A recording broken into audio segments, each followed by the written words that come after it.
Bienvenidos a Solo Son Cuentos, el podcast de historia con buenas historias. Porque después de todo, uno de los placeres de la historia es poder contarla. Mi nombre es Fernando López y los invito a que me acompañen en este imaginario viaje al pasado.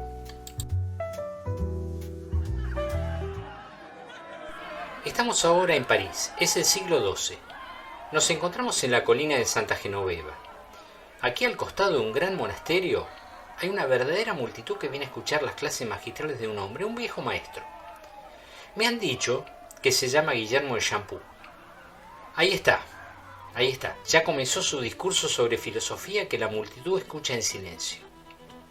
¿Pero y eso? Uno de los estudiantes se pone de pie frente a él y comienza a rebatir sus postulados. La multitud está asombrada. ¿Quién es aquel que se atreve a desafiar la autoridad del viejo maestro? Casi en un susurro, le pregunto a un joven barbudo, desgreñado y bastante desarrapado que tengo a mi lado. ¿Quién es aquel atrevido que desafía al maestro? Me dice un nombre que no me aclara nada. Pedro Abelardo se llama. Para mi asombro, mi vecino se exalta y grita con el puño en alto. ¡Vivan los goliardos! ¡Vivan! Algunos le lanzan una mirada irritada y otros lo festejan. ¿Quién es este Pedro Abelardo? ¿Y quiénes son los goliardos? Encima, aún no se inventó Google. Vamos a tener que averiguarlo a la manera antigua.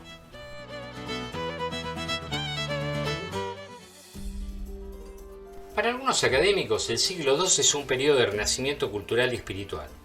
París era uno de los centros culturales más importantes de Occidente, a donde concurrían numerosos jóvenes con la intención de formarse con los mejores maestros. Allí estaban las principales escuelas. Generalmente se ubicaban cerca de alguna gran catedral o monasterio. Podríamos decir también que eran las primeras universidades y eran muy distintas de las grandes y prestigiosas instituciones que conocemos hoy día. Además de París, que era el centro intelectual por excelencia, brillaban Chartres, Boulogne, Orleans y Reims. En París, la isla de la Cité era uno de los principales lugares de reunión de alumnos y maestros, a la sombra de la gran catedral. Cerca nomás también se ubicaba la escuela de San Víctor y un poco más lejos la montaña de Santa Genoveva, donde comenzamos nuestro relato. Los alumnos de toda Europa se afanaban por llegar a París para estudiar teología, la ciencia madre, y también un poco de filosofía, considerada una ciencia secundaria y que además tenía una hija bastarda, la dialéctica. Este era el ambiente intelectual del París del siglo XII.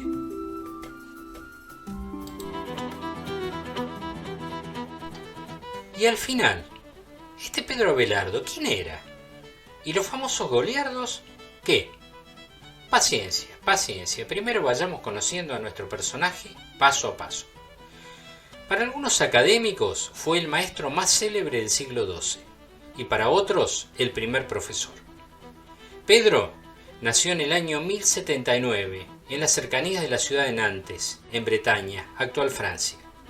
El pequeño perteneció a una familia de la baja nobleza. Su padre y sus hermanos sirvieron en el ejército mientras que él abrazó los estudios. Que otros se ocuparan de las armas, que lo suyo eran los libros. El joven Pedro comenzó la búsqueda del saber viajando a París para seguir las enseñanzas de un afamado maestro que por aquellos tiempos tenía su escuela en la montaña de Santa Genoveva. Se trataba de Guillermo de Champoux. Al principio escuchaba las enseñanzas del maestro, pero para espanto del resto de los asistentes comenzó a retrucar sus enseñanzas. ¿Pero qué se habrá creído este muchachito para contradecir al gran maestro? Nada. Pedro sigue y sigue. Y los alumnos comienzan a escuchar al atrevido. Esto no va a quedar así.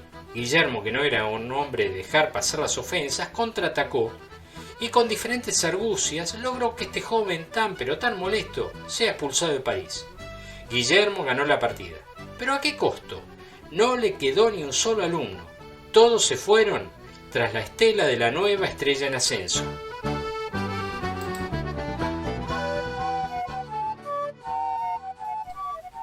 El pobre Guillermo pudo disfrutar poco de su triunfo. Solo y sin alumnos, un tanto amargado, tomó una decisión heroica.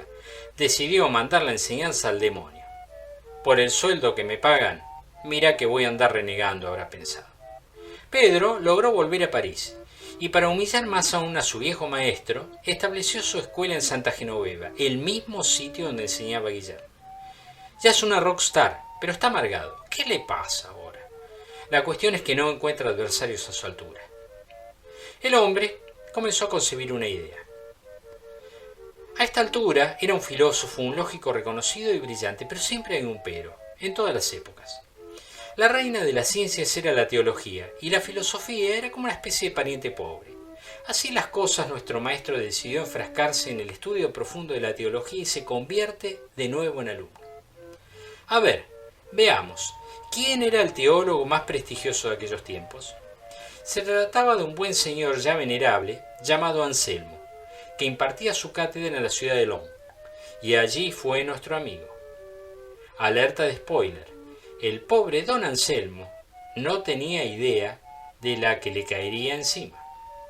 Así como le pasó a nuestro malogrado Guillermo de Champoux, Anselmo se agarró más de una rabieta contra aquel joven que le discutía todo y además lo dejaba en ridículo. Los condiscípulos de Abelardo lo desafían. A ver, si decís que sabés tanto, demostralo. Pedro, que no era un hombre de achicarse, se pone a trabajar sobre un texto sobre las profecías de Ezequiel, que termina por enloquecer a sus numerosos seguidores, y este aquí que de nuevo Pedro Abelardo regresa en la cúspide de su prestigio a París. Pero mis amigos y amigas, no todos son rosas.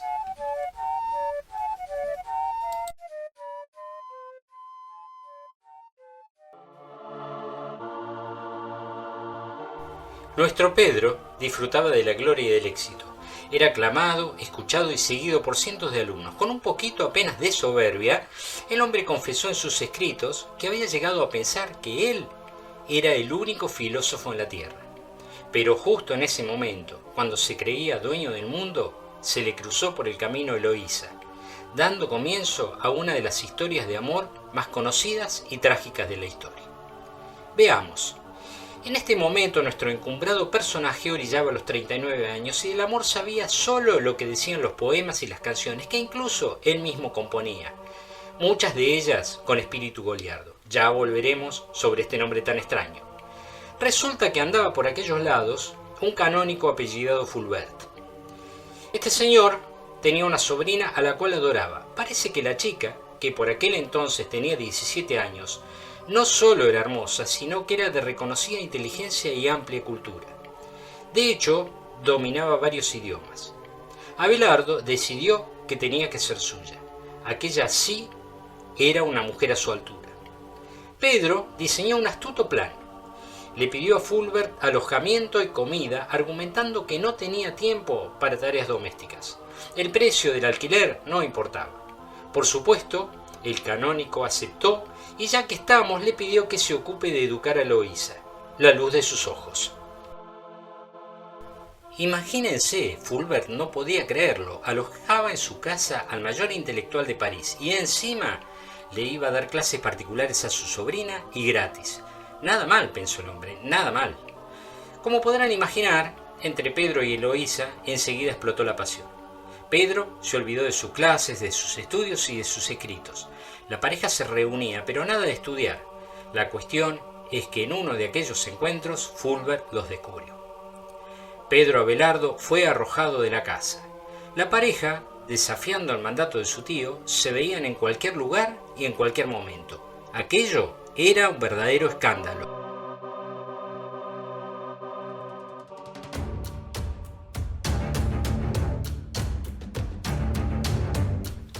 En honor a la verdad, los problemas no hacían más que empezar. Ahora parece que hay un niño en camino.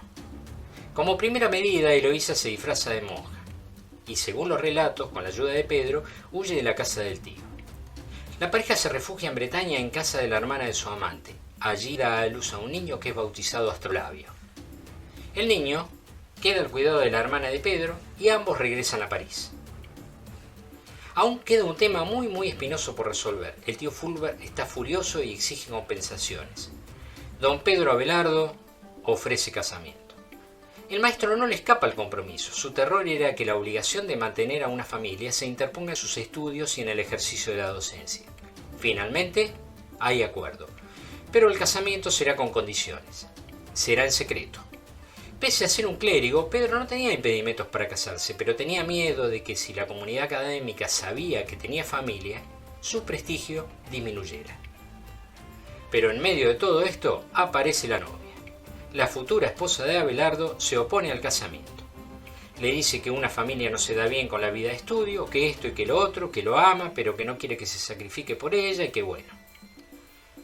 Con el apoyo entusiasta del tío Fulbert y la oposición de medio mundo, incluyendo la novia, y a las autoridades de la iglesia que creían perder a un gran maestro, el casamiento se lleva a cabo.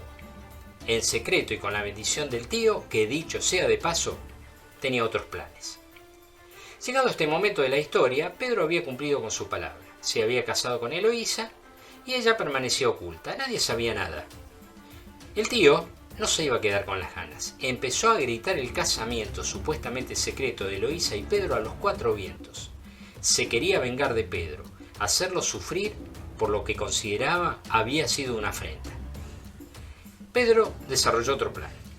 Va a fingir que Eloísa piensa tomar los hábitos en un convento hasta que el escándalo se extinga y todos se olviden. Fulbert, por el contrario, se cree que Pedro quiere recluir a Eloísa en un convento y olvidarse el casamiento, declararlo nulo, y hierve de ira. El Pedro no se va a volver a burlar de mí, piensa. Planea una venganza diabólica. Una noche, unos sicarios con la complicidad de dos sirvientes de Pedro irrumpen en su casa, y allí nomás se consuma la venganza del tío Fulbert. Pedro Abelardo es castrado. En medio de semejante escándalo y tras las primeras curas, Pedro huye y se refugia en la abadía de Saint-Denis. Y aquí, mis amigos, comienza una nueva historia.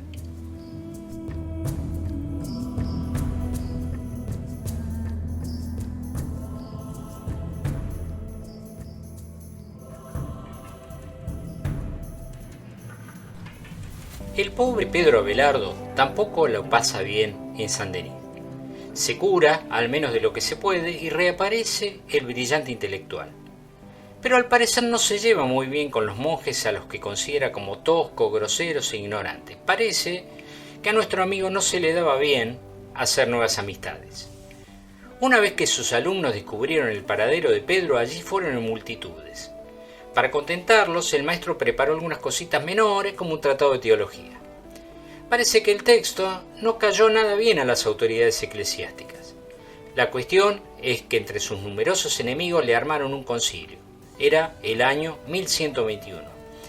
Allí fue juzgado, encontrado culpable, casi linchado por una turba prolijamente reunida por sus acusadores y de paso le quemaron el libro. Una fiesta. Conclusión: el pobre Pedro Abelardo, imagínense que nada feliz de la vida, fue a dar con sus huesos nuevamente a Saint-Denis y a sus agradables compañeros. No aguantó mucho el hombre y se fugó a Troyes, donde el obispo le asignó una parcela de tierra muy humilde, muy modesta. Allí construyó un modestísimo oratorio, con cañas y maderas, al que le dio el nombre de Paráclito, dedicado a la Santísima Trinidad. Este humilde oratorio estará destinado a convertirse en el futuro en uno de los mayores monasterios de Francia. De hecho, convertido en abadía, su querida Eloísa llegará a convertirse en su abadesa. Pedro se resignó a vivir en la soledad y en la meditación, pero la tranquilidad duró poco. Hasta allí comenzaron a llegar sus seguidores con renovadas ganas de escucharlo. Y de hecho allí comienzan a construir una pequeña aldea. Aún hasta en un lugar tan alejado también lo siguen nuevos y poderosos adversarios. Pedro definitivamente no tiene paz. El flamante enemigo es un hombre poderosísimo. Se llama Bernardo de Claraval. Veamos quién era este Bernardo, que se convirtió en uno de sus más acérrimos perseguidores.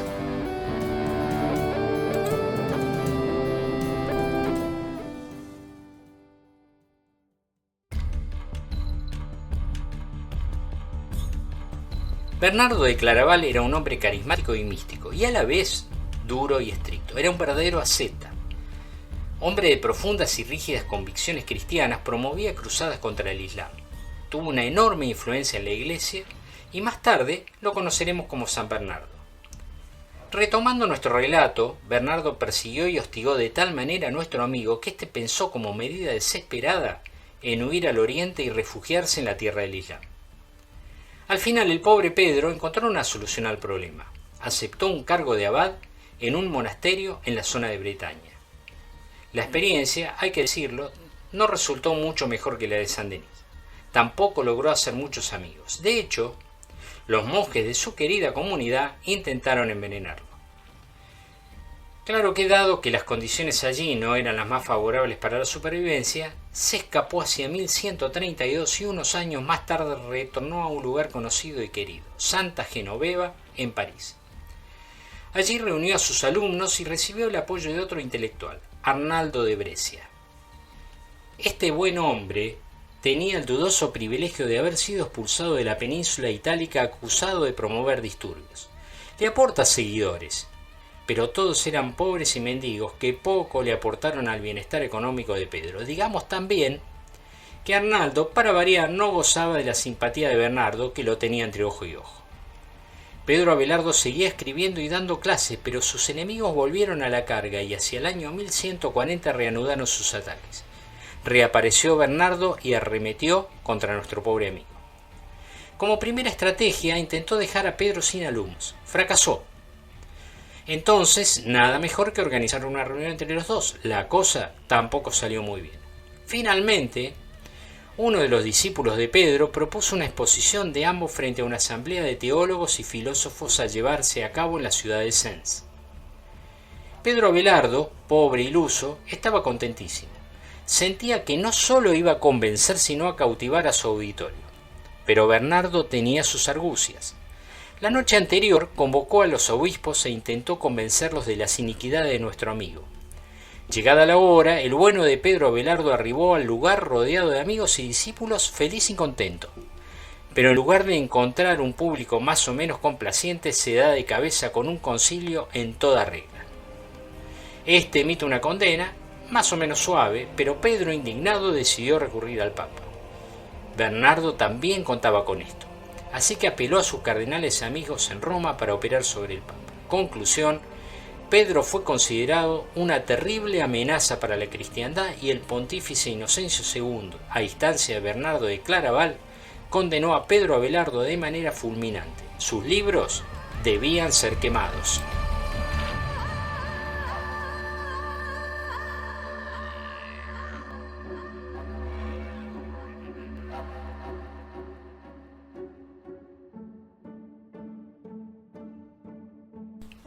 Ahora sí, Pedro Abelardo, completamente derrotado, se refugia en la abadía de Cluny, donde es recibido por su abad Pedro el Venerable. Este obra un par de milagros. Por un lado lo reconcilia con San Bernardo, y por otro lo envía a San Marcel, donde el pobre Abelardo consigue reunirse con su querida Eloísa, quien finalmente había abrazado los hábitos y se había convertido en abadesa del Paráclito. ¿Se acuerdan de aquel humilde oratorio que Pedro había levantado en el pasado, con cañas y madera? Finalmente, Pedro Abelardo murió en la abadía de San Marcel el 21 de abril de 1142, apenas 2 años después de su terrible condena.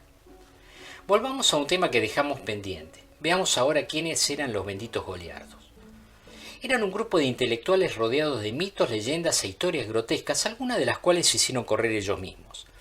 Si sabemos de su existencia, no es por sus grandes contribuciones intelectuales, sino por el contrario, por las quejas y las críticas que recibían y por los sínodos organizados para perseguirlos. Se decía de ellos que eran vagabundos, bufones, bohemios, vagos y en general creadores de disturbios. La gente los miraba con una mezcla de desprecio y terror. Estuve investigando en el diccionario de la Real Academia Española, que los define de la siguiente manera: goliardo, en la Edad Media, clérigo o estudiante vagabundo que llevaba vida irregular y solía componer poesías latinas de temas amorosos, báquicos y satíricos. Sinónimo: pícaro, bohemio, libertino y tarambana. Toda una definición, ¿no? El amor entre Eloísa y Pedro fue convertido en un estandarte por los goliardos que glorificaban el amor y el placer desenfrenado, y Pedro se convirtió en un símbolo. Para otros, en cambio, representaban una ráfaga de aire fresco, ya que criticaban frontalmente al sistema feudal. Estos muchachos, que tenían origen diverso, para mantenerse oficiaban de sirvientes o de juglares. Formaban grupos en las escuelas que se parecían más a bandas de alborotadores y seguían a un maestro determinado. Criticaban a la sociedad, sí, pero soñaban con entrar al servicio de algún gran señor y salvarse. O sea, nada nuevo bajo el sol.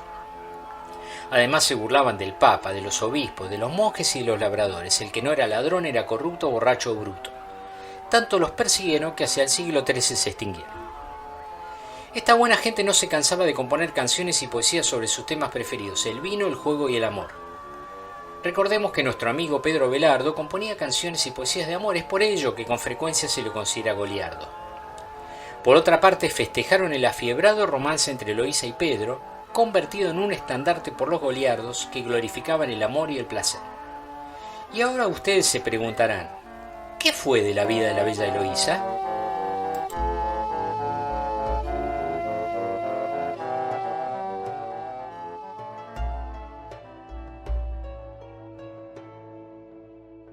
El caso es que la pobre Eloísa quedó durante mucho tiempo relegada a un papel secundario en la historia por los historiadores. Sin embargo, investigando un poco más, podemos tener un panorama más rico respecto a esta notable mujer. Eloísa era de familia noble y durante su infancia se había educado en la abadía de Argenteuil. Con solo 16 años, ya conocía los clásicos y hablaba griego y latín. Aquella misma abadía regresó unos años después, y luego de dar a luz al hijo de la pareja, Astrolabio. Tenemos noticia de esta mujer a través de un conjunto de cartas que envió a Pedro Abelardo y al abad Pedro el Venerable. Evidentemente era una joven de gran carácter y esto se ve en la resistencia argumental que puso al casamiento y en el manejo de las fuentes con las que justificó su posición. Como bien sabemos, Eloísa terminó por aceptar la decisión de Pedro.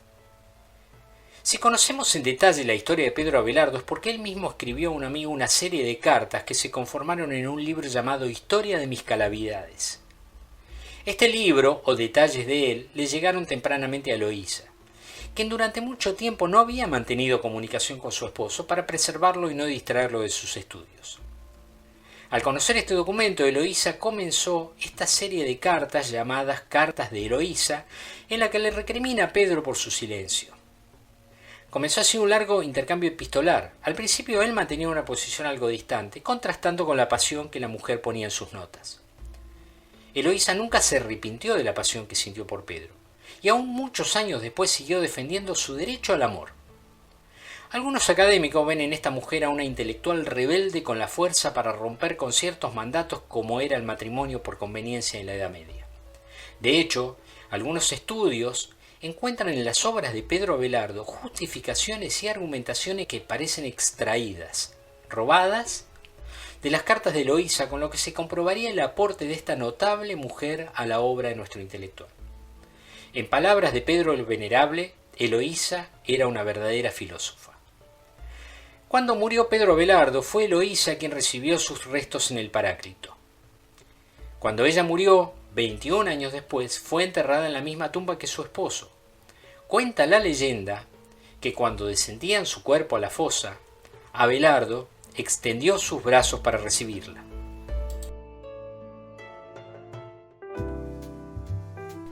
Pedro Abelardo fue una de las mentes más brillantes de su tiempo, un intelectual imponente y un apasionado por la dialéctica y por el debate.